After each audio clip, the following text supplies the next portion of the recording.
పేదవాడి పక్షాన నిలబడతా, ప్రజా గొంతుకై నినదిస్తా. వాయిస్ ఆఫ్ వాయిస్లెస్, తెలుగువారి మనస్సాక్షి, సాక్షి టీవీ.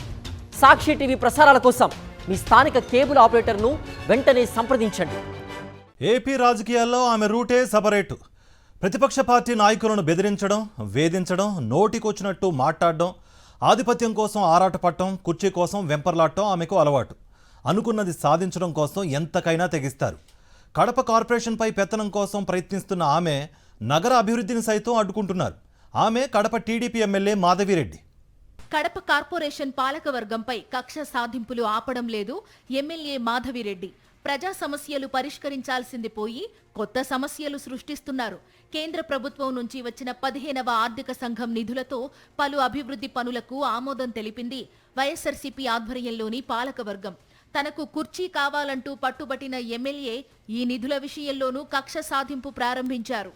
తన అధికార బలాన్ని ఉపయోగించి అసలు పనులకు ఆమోదమే లభించలేదని అడ్డుకట్ట వేశారు. పాలకవర్గం చేసిన న్యాయ పోరాటంతో దిగివచ్చిన అధికారులు ఎట్టకేలకు టెండర్లు పిలిచారు.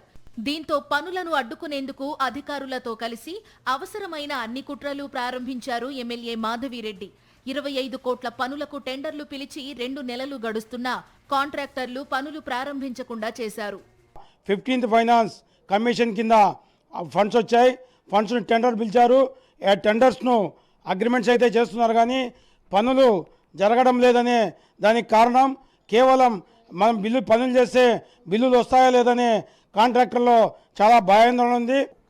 15 ఫైనాన్స్ వర్కులు వచ్చి చాలా నెలలు గడుస్తున్నది. కడప ఎమ్మెల్యే మాధవిరెడ్డి గారి అధికార పెత్తనం వలన ఈ అధికారులను ఒత్తిడి చేసి కొన్ని రోడ్లు కానీ తర్వాత కాలువలు కానీ ఆగిపోయినాయి. అధికార పార్టీ నేత ఒత్తిడి కారణంగా పనులు చేసేందుకు ముందుకు రావడం లేదు కాంట్రాక్టర్లు. దీంతో నగరంలో అభివృద్ధి పనులన్నీ ఆగిపోయాయి. పనులు పూర్తయితే వైఎస్ఆర్సీపీ పాలక వర్గానికి మంచి పేరు వస్తుందన్న అక్కసుతో కాంట్రాక్టర్లను పిలిచి నేరుగా బెదిరింపులకు దిగుతున్నారనే ఆరోపణలు వెల్లువెత్తుతున్నాయి. ఒకవేళ పనులు చేస్తే వాటికి బిల్లులు ఇవ్వకుండా ఆపేస్తామని బెదిరింపులకు దిగుతున్నారని కొందరు కాంట్రాక్టర్లు వాపోతున్నారు. ప్రతి ఒక్క కాంట్రాక్టరు 16%, 18% ఇట్లా వేశారు. 16%, 18% వేసిన కాంట్రాక్టర్లను ఎందుకు మీరు పని చేయకుండా ఇన్ని రోజులు వెయిట్ చేస్తున్నారు? వాళ్ళ మీద ఎందుకు చర్యలు తీసుకోవడం లేదు? మీకు ఎలాంటి అయినా ఒత్తిడి ఉందా? కూటమి ప్రభుత్వం వచ్చి ఏడాది దాటింది. కడప ఎమ్మెల్యే మాధవిరెడ్డి ప్రభుత్వం నుంచి కార్పొరేషన్కు నగర అభివృద్ధికి పైసా నిధులు తీసుకురాలేకపోయారు. పైగా తన పెత్తనం కోసం కేంద్రం ఇచ్చిన నిధులతో అభివృద్ధి పనులు జరగకుండా చేస్తున్నారు. ఎమ్మెల్యే మాధవిరెడ్డి తీరుపై వైఎస్ఆర్సీపీ నేతలతో పాటు ప్రజలు మండిపడుతున్నారు.